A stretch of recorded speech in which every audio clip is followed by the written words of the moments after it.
Good evening, everyone, and welcome to the Jared Grebner Show. This is Scott Kirker, along with Metamore head coach Jared Grebner. Coach, hard to believe it's football season already, isn't it? Things fly by, especially once summer hits, and then once school gets going, it just goes faster and faster.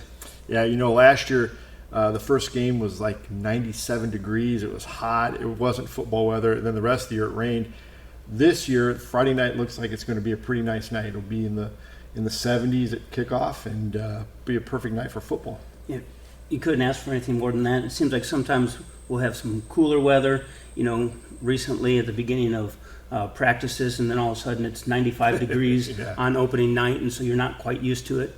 But we've had a great 2 weeks as far as weather's been concerned, and so on Friday I think that weather's going to continue. So it bodes well because we're used to playing in it. You come off a season of drastic, from one, you start off the season 5-0, and then you finish the season 0-5. But what it kind of did was got your kids into the weight room a little bit. Probably a little easier to get the kids motivated in the off season when it was so drastic from one to the other, wasn't it? Yeah, I mean, the kids, they've done a wonderful job hitting the weight room, getting stronger, and it's just not 1, 2, or 3 of them. I mean, they did it collectively as a group. They did it together as a team. The multi-sport athletes, they found time when available to get up there also. And so, you had that buy-in that, we all need to collectively do this together, and, you can start to see the results out on the practice field. One of the things I noticed this past Friday night in your public scrimmage and emphasis night was, you still have Big Ben, but he didn't, I don't want to make it sound bad. He didn't stand out size-wise. It looked like you've got some more size on your line now. You have guys like Cole Cowper, Ty Hodel, Alex Lane, Ty Dykes. Those guys hit the weight room really hard. They just kept getting stronger and stronger and bigger. And it wasn't bigger in a bad way, like you mentioned. I mean, their shoulders are bigger. They got stronger in the weight room. And so, we're definitely happy with the progress of all of them. The other thing I noticed too was your team speed. Your first play from scrimmage was a little slant pattern. I can't remember, was it Schwartz that? Yeah, Roderick Shares. Shares on a slant pattern. I thought Caden was throwing the ball into a space and there was nobody there. All of a sudden, here comes Schwartz and makes a great catch. That's an 8-9 yard gain. You do that all year long, and you're going to win a lot of football games. Team speed, you never know what's going to happen there, but those guys on the perimeter, they worked. Some of them went to speed camp. We tried to do some off-season speed stuff with them as well, but they've all come together and they've put themselves in a position to make plays. And that opening play was just one example of what Broderick could do and what many of the other pieces can do as well. I also noticed your backfield. Now, you didn't have Cam Davis, who I'm assuming will probably be your starting running back. You didn't have him the other night, but the other guys that did carry the ball, exceptional team speed. Cam, he's been our senior leader there in the backfield. He's the only one with experience back there in the running back position, and he's taken those young guys under his wing. Because when you look at some of that other speed, it's guys like Mark Frederick, Jadon Cranford, and you have Cam Nickel in there, and it goes sophomore, freshman, sophomore.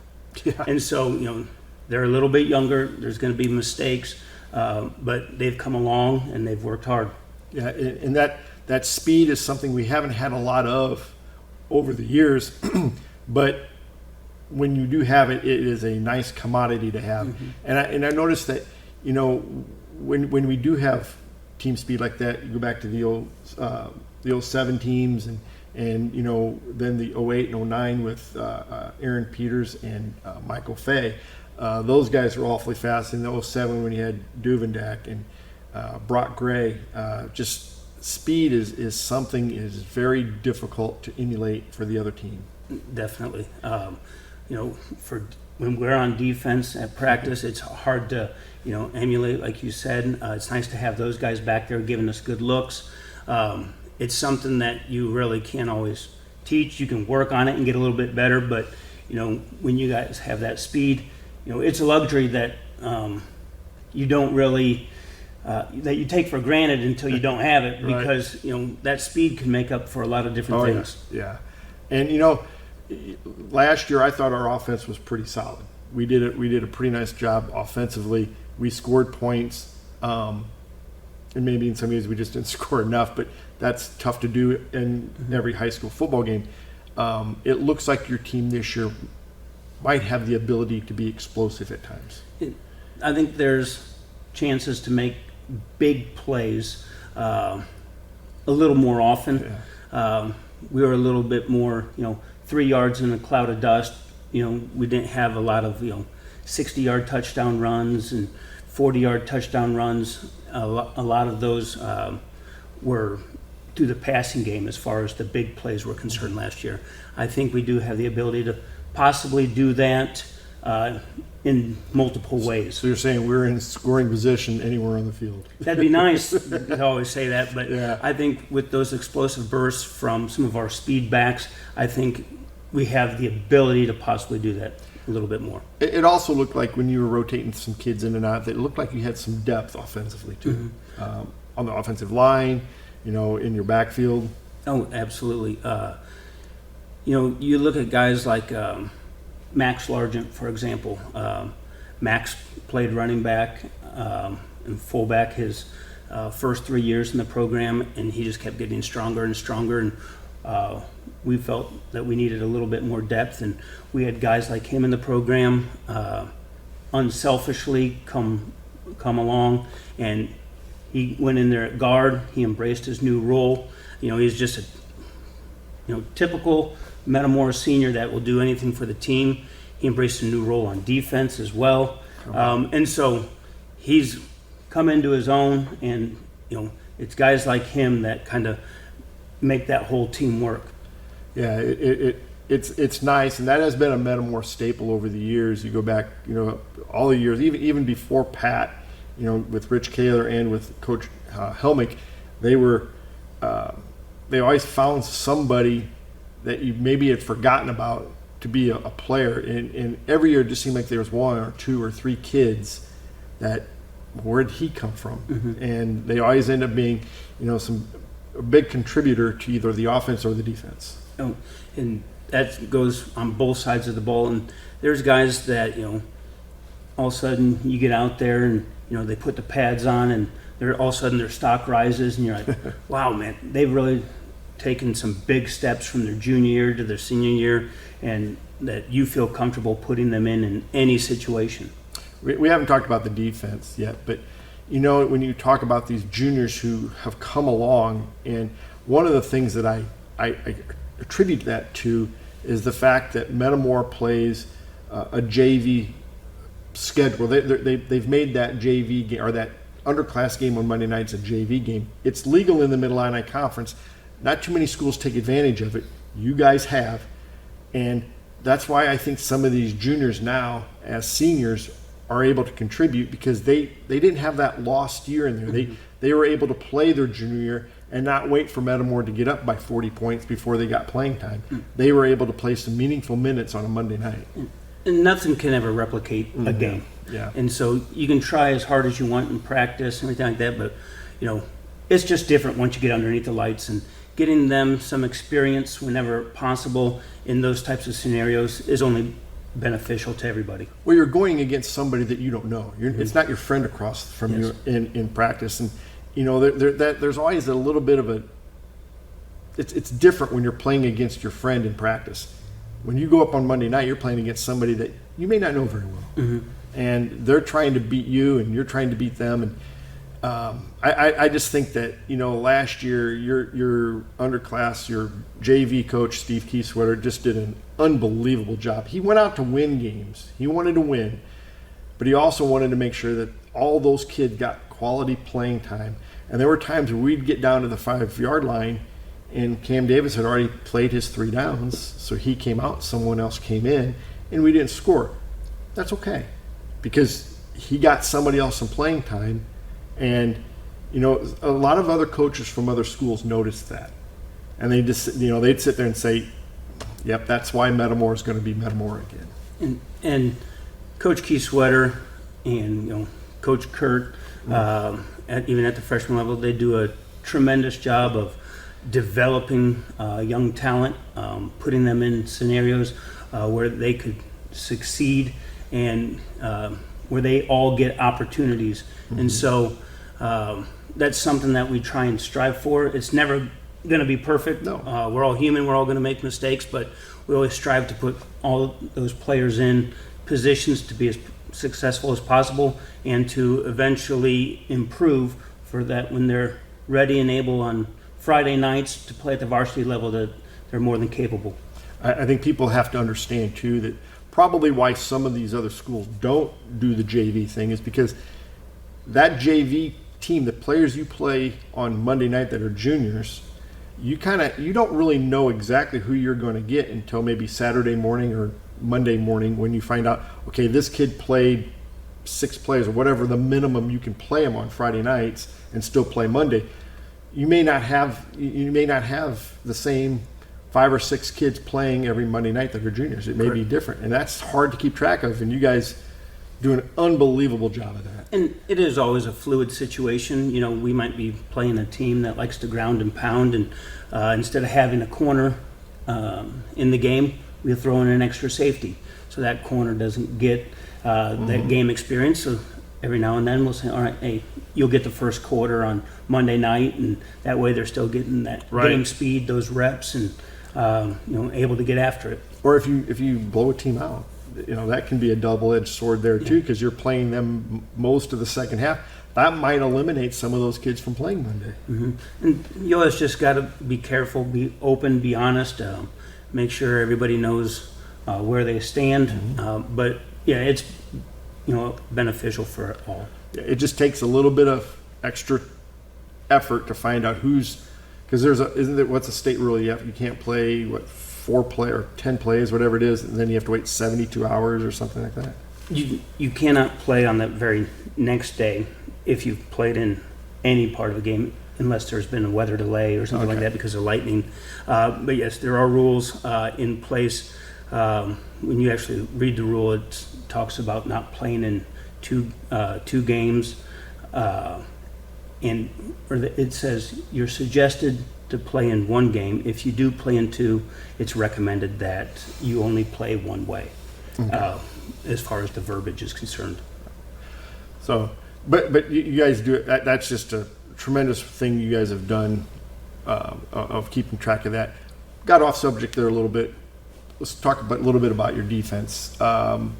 We've talked before about this leading into this season. Depth-wise, you could have, almost a complete offense and defense if you needed to. And when you talk about your defense this year, because you are a defensive guy, you did seem to kind of brighten up a little bit. You seem to be very happy with your defense. And the kids are, it's the whole Max Largen story. There's a lot of kids on there that are very unselfish. We had Tyler Cassip, who played linebacker last year. Same thing with Drew Hansen. They both played linebacker. And we had a lot of linebackers. And because of that, we decided to put Drew's hand on the ground to make him a defensive end. Same thing with Tyler. And those two embraced their new roles and have just done really well. I'm looking forward to see how they handle a Friday night, and I expect nothing but the best because that's what they give us every single day in practice. But there's 2 guys that have embraced a new role, and it helps us get more guys on the field. It helps us platoon a little bit more.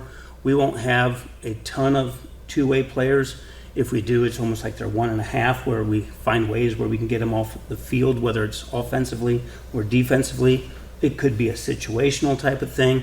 But I am very pleased with how all of the players competed with one another.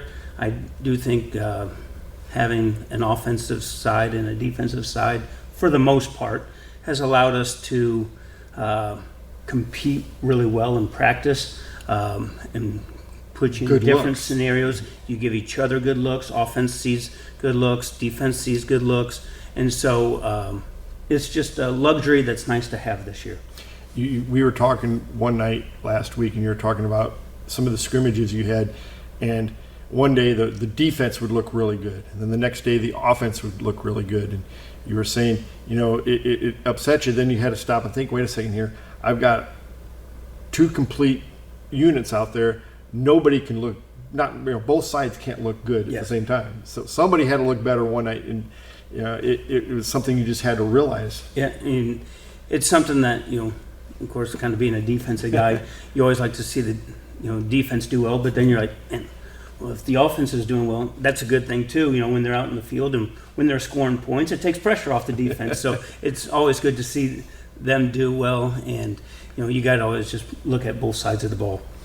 When you look at the rest of the Mid-Illini Conference, there's two. I think there's two big dogs at the top of the conference.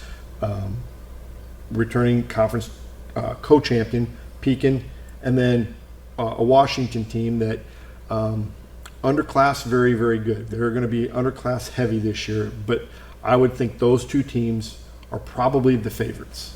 And a lot of other people in the media also, they say that those are the top two teams. Morton returns a lot on the line as well. Pekin, they return almost all their skill players. Keon, their running back Tyler, Taylor, and then you got Sprecher and Kanye Tyler, Yep. and then what was it, Tanner Sprecher, Yep. and Scotty Jordan, I believe, their quarterback. and then they have their wide receivers back, and so they have a lot of weapons with a lot of game experience. That are also playoff experience. They won a game, or went deep in the playoffs last year, and so they all know what it takes. Washington, they've had some really good underclass teams, and so you'll see where they fall. But I'm excited about where we Right. are for sure. And you don't know how the season's going to shake out. You don't know what could happen injury wise, and so I don't like ever making predictions and stuff. It's high school kids out there playing a game, but I'm pleased where we stand right now. Just one quick question. When Seth Glatz graduated, did you send him a graduation card? I did not. I just took a big sigh of relief. It's a big weight off your shoulders, not having to defend him. I'm sure Morton was looking to find a redshirt year for him, for sure. But there's always going to be somebody to worry about on every single team. Yep. The Mid-Illini Conference always finds ways and finds players that you have to contend with day in and day out, and you have to try and game plan for them.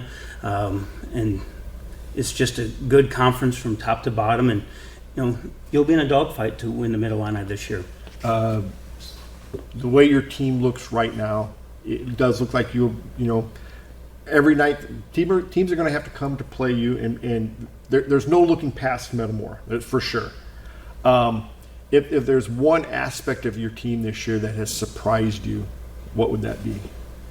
I would say our depth, and that goes all the way around. The defensive backfield, the running backs' depth was a surprise. We didn't know how that was going to shake out. Line-wise, defensive line-wise, that depth is definitely a big surprise, and it's also allowed for great competition in practices, because everybody knows that there's somebody sitting right behind you, even if they're not a starter, that hey, I got to keep competing every single day in practice because I know they're getting better also. Another plus to that is you feel comfortable putting anybody on the field at really any given time if somebody needs a break, or if we have to take somebody off the field to talk to them about the offensive side of the ball or the defensive side of the ball. We can just plug in another player and nothing has to change. And so having the depth has been a surprise, and it's also been something that we haven't had that luxury before in the past. Is that a tribute to what you've been able to do in the off season? I think a lot of kids have really wanted to show what they can do. That's part of collectively getting up there together in the weight room and working together, holding each other accountable in the summertime. And, no one was ever satisfied with how last year ended. It's got to end, for most teams, with a loss. There's a very few that get to go out with a win. And There's so only 8 teams that ended with a so win. everybody's going to have a little bad taste in their mouth no matter what, because you always think, I could have maybe done a little something more. And this team's not leaving anything to chance. Well, Coach, it'll be fun when you go over to Peoria Stadium this coming Friday, play a very tough Peoria Central team. The last 10 years, they've built themselves into a contender, so any win against them is always a quality win. But you've put yourself in a position where they're worried about you. And that's a tribute to what you've been able to do at Metamora, to continue on from Coach Pat Ryan. It's going to be fun, and it's always going to be fun to play on Friday nights. And it's finally game weeks here. Going against ourselves all summer long, the past 2 weeks of the preseason, and now you really have something to look forward to. It just seems like it's really far off in the distance, and now it's right in front of us. We just have to go take advantage of the opportunity we've been given. We get to go over there and play against a really good Peoria High team. There's always unknowns and things that are uncertain. That first game, you want to see how kids react, but all of us coaches are excited about the possibilities with this team. We're looking forward to the matchup on Friday night. We haven't been over and played at Peoria Stadium in a really long time, so I think it's going to be a really good atmosphere. It's a game that I would definitely want to go watch if I didn't have any affiliation with a high school, and so we're looking forward to it. I think it is the marquee matchup in the Peoria area. And you're right, I don't think we've played there since '97. Year after you graduated, we played Woodruff. So it's been a long time because Woodruff is still around. So, but Coach, good luck. We'll see you next Friday night at the Peoria Stadium.